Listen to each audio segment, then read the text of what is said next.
Hello, I'm Badger Manga, and this is my manga collection as of May 2021.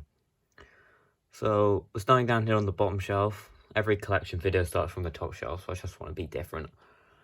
So starting on the left here, Neon Genesis Evangelion, the Omnibus editions, 1 through 5, collects all 14 volumes of the manga. It's alright. It's nothing special, really. It's the only thing here I haven't reread, so maybe I'll go back to it to see if my opinions change, but it's better than the anime, but it's still nothing special, really. The next here is my second favourite manga of all time. This is Vagabond, 1 through 12. That's all that was released of it. It's an amazing story. I can't recommend it enough, even though it's not finished. Hopefully they go back to it and finish it one day, but it's still worth reading, even in its unfinished state. It's annoying because it was the start of the final arc, but at least what I expect will be the final arc. But still, everything that's here is amazing. And you should definitely read it if you can. Then there's an empty shelf. The shelf only fits volumes around the Shonen Jump volume size, so it kind of limits what I can put on here, but I still plan on filling it up one day. And then here, this is probably my favourite shelf. It's my Nei Kurosawa plus where I'm currently having Children of the Whales, because I have nowhere else to put it. Shelf. So, here's Monster. Definitely my favourite manga ever. I can't describe in words how much I enjoy Monster, but it's not for everyone. I can understand why someone would not like Nei Kurosawa's work. It's very specific to a certain taste. If you like battle shonens and stuff, you won't like this. It's a detective seinen thriller set in Germany. It's not for like Naruto fans and stuff. It's its own kind of thing. And then here's another one of his masterpieces, 20th Century Boys. I don't think it's as good as Monster, but as you can see, 21st Century Boys, which is the epilogue, has not come out yet. So I haven't read the whole thing, but from what I have read, it is good. It's as good as Monster, but I personally prefer Monster. Then here's a manga I don't see enough people talking about. This is Children of the Whales. It has incredible artwork. Story's alright. I've been meaning to get some more volumes of it, but I've just had other stuff I've been collecting. I just haven't really been back to it. And here's another kind of empty shelf. Demon Slayer Volume 1, I got it like a year ago. It was okay. I don't really plan on getting any more. Very overrated from just this first volume. It probably gets better, but I don't really care. But here is a good shonen, Dr. Stone. Dr. Stone is great. You've probably all read it. You can see here I've got a gap here. Volume 16 came in yesterday, and Volume 15 hasn't arrived yet. So I've got a bit of a gap, but I will get Volume 15. As you can see by the bookmark here, I'm currently reading this, but this is the Tokyo Ghoul light novels. Once again, I only got these the other day, so I haven't read them all yet, but I'm excited to read them. What I've read so far Days is alright.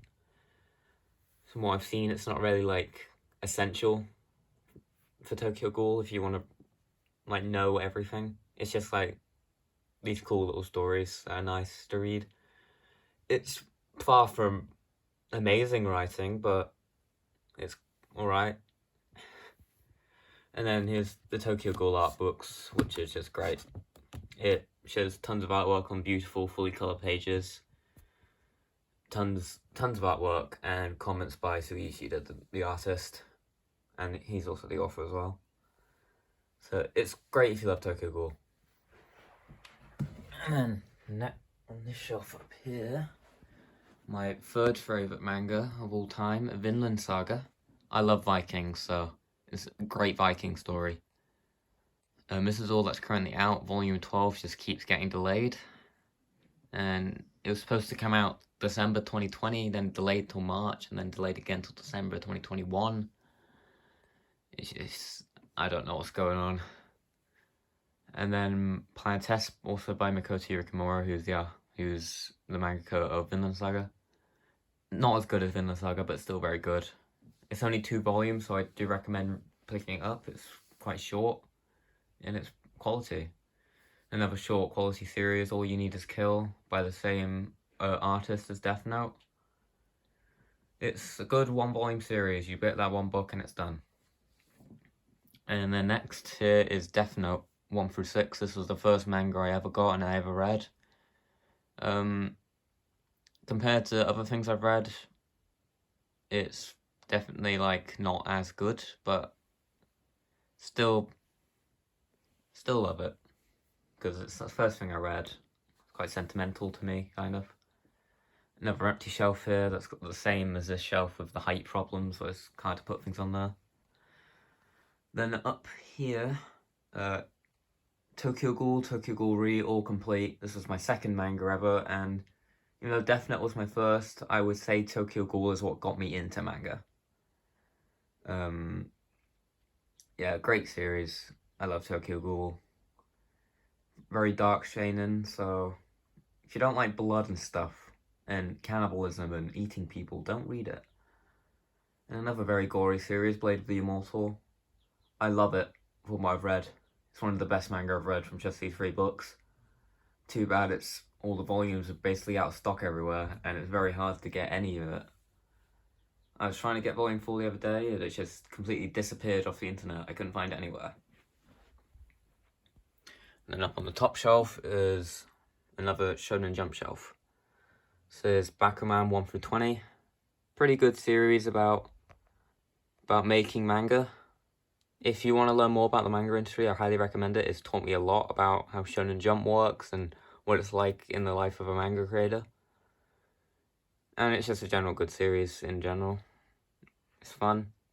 And next is Promised Neverland 1 through 18. This is currently up to date. I think 19 came out recently though, so I'm going to have to pick that up soon. 1 through 4, amazing. 5 through 9, amazing arc. Well, 5 through 10 it is, Goldie Pond, great. And then starts to dip a bit here until it's just the end is a mess. Better than the anime at least, because it's got Goldie Pond, but I still love Promised Neverland. Everything up to like around here is great. But then I don't know what happened here. It's just lost its momentum. Mob Psycho 100. I've been meaning to get more of it, but it's just not as good as the anime at all. Like, I know the artwork is kind of its charm, but like it's kind of putting me off it. And considering everything that's currently out in English has already been adapted in the anime, it's like I would get more of it if the stuff that isn't in the anime was in it. Basically, all the stuff that hasn't been adapted yet. So like, if that once more comes out, I'll just get it all at once. Then up at the top here, JoJo Part 1, Part 2, Part 5 halfway through. It's the same with Mob Psycho, the anime is just better, and I just can't really be bothered to collect it when I've already watched all the anime. And yeah, it's just other things I'd rather get. There's Death Note L Change the World light novel. Unlike the Tokyo Ghoul light novel so far, when I was reading it, I just kept thinking this would be so much better as a manga. So that's why I think it kind of fails as a light novel. It doesn't really justify being a novel. Yeah, so that's my entire manga collection so far. Bit of a quick video showing it off. Hoping to reach, I currently have about 167 volumes. I'm hoping to reach 200 this year. And this time next year there'll be another collection update. I plan on making a video soon of my manga haul for May. And I want to make some videos reviewing some of my favourite manga as well, and some more top 5s, top 10s like the one I did a few months ago. I do plan to upload to this channel more frequently, I just haven't really had the time to. So anyway, that's everything. Thanks for watching. I'll see ya.